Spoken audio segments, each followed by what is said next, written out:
Assalamualaikum warahmatullahi wabarakatuh.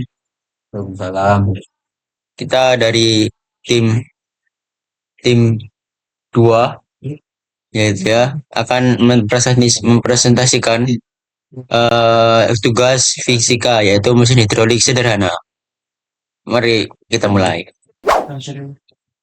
Oke, sebelum masuk ke pembahasannya, izinkan kami memperkenalkan diri. Di sini saya perwakilan dari tim 2 dengan anggota 4 orang, yaitu yang pertama ketua timnya Tekong, yang kedua pelaksananya yaitu saya sendiri Zaki, habis itu yang ketiga ada Perkap yaitu Fari, dan yang keempat terakhir desainer ada Izan. Lanjut, sebelum kita masuk ke contoh-contoh dan pembahasan cara pembikinannya, saya akan menjelaskan bahwa mesin hidrolik bekerja berdasarkan hukum Pascal. Tekanan yang diberikan pada fluida dalam ruang tertutup akan diteruskan sama rata ke segala arah. Oke, jadi mesin hidrolik ini bekerja berdasarkan hukum Pascal ya. Dan tekanan yang diberikan pada fluida itu dalam ruang tertutup akan diteruskan sama rata ke segala arah. Oke, untuk tekanan hidrolik. Nah, sini tekanan hidrolik itu memungkinkan gaya kecil dan menghasilkan gaya yang besar melalui perbedaan luas penampang piston. Oke, paham? Paham kan? Oke, paham. Untuk selanjutnya, contoh-contohnya akan dijelaskan oleh teman saya yaitu Taki. Oke, boom. Baiklah, saya di sini bertugas untuk melanjutkan Zaki untuk melanjutkan presentasi yang masuk di bagian alat-alat. Nah, ini adalah contoh di kehidupan sehari-hari ya. Yang pertama ini ada kampas rem, yang kedua ada ekskavator, yang ketiga ada kren, keempat ada mesin pres hidrolik, yang kelima ada dongkrak hidrolik, dan sebagainya. Sebenarnya ada banyak, mungkin nggak akan saya jelaskan semua karena durasi. Nah, selanjutnya ini contohnya itu, nah ini contoh tempat cuci. Contohnya itu pada tempat cuci mobil dan motor. Kalau dicuci mobil itu, mobil masuk ke area lift, operator akan mengaktifkan pompa hidrolik. Setelah itu, lift naik untuk akses bawah kendaraan. Nah, kalau di tempat cuci motor ini, motor diposisikan di platform. Setelah itu, tuas hidrolik ditekan dan hasilnya platform terangkat untuk pembersihan yang lebih mudah. Nah, setelah itu kita akan lanjut kepada alat dan bahan. Nah, di sini alat dan bahan akan dijelaskan oleh Fari. Oke. Aku bukan sih. Enggak usah ini biar kita kata. Oke. Oke. Oke, saya di sini ingin menjelaskan alat dan bahan untuk pembuatan mesin hidrolik. Untuk pembuatan mesin hidrolik itu sendiri, yang pertama yang kita butuhkan yaitu adalah pastinya suntikan. Karena ini simulasi, jadi kita menggunakan suntikan yang kurang lebih suntikannya agak besaran sebagai pengganti liftnya ya.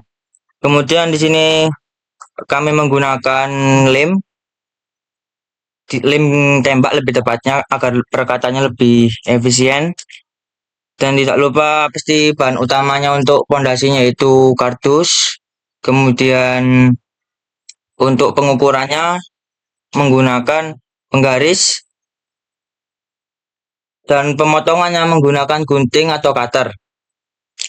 Kemudian tidak kalah penting yaitu isi hidroliknya itu sendiri, yaitu cairan air, yang mana di sini kita menggunakan variasi agar lebih menarik dengan dikasih warna.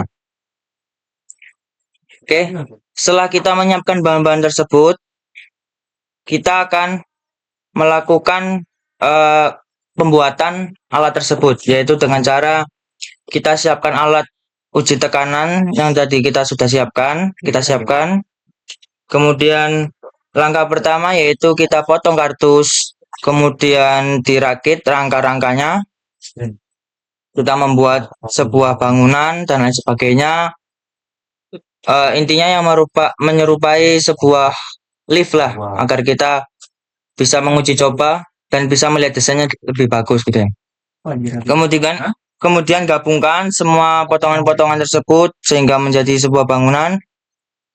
Setelah itu masukkan mesin di dalamnya yang berupa suntikan yang dipasang dengan eh, selang kecil ya. Bahannya kurang selang tadi ya. Jadi suntikan tadi kita kasih selang, kita masukkan di dalam liftnya tadi.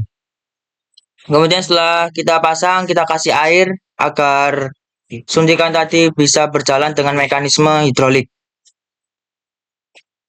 Setelah itu, coba kalian uji coba apakah bisa atau tidak. Oke, untuk penguji cobaan mesin hidrolik ini akan dilanjut dengan penjelasan Mr. Izan. Mana ini Pak? Next. Ya, sekarang saya akan menjelaskan praktik dan demonstrasi. Pertama, kita isi air di dalam suntikannya.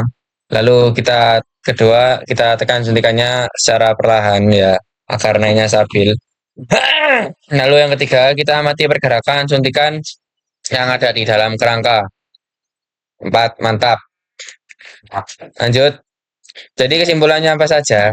Yang pertama, kita dapat memahami hukum pascal dan prinsip kerja mesin hidrolik. Lalu kita dapat membuat mesin hidrolik dari bahan sederhana.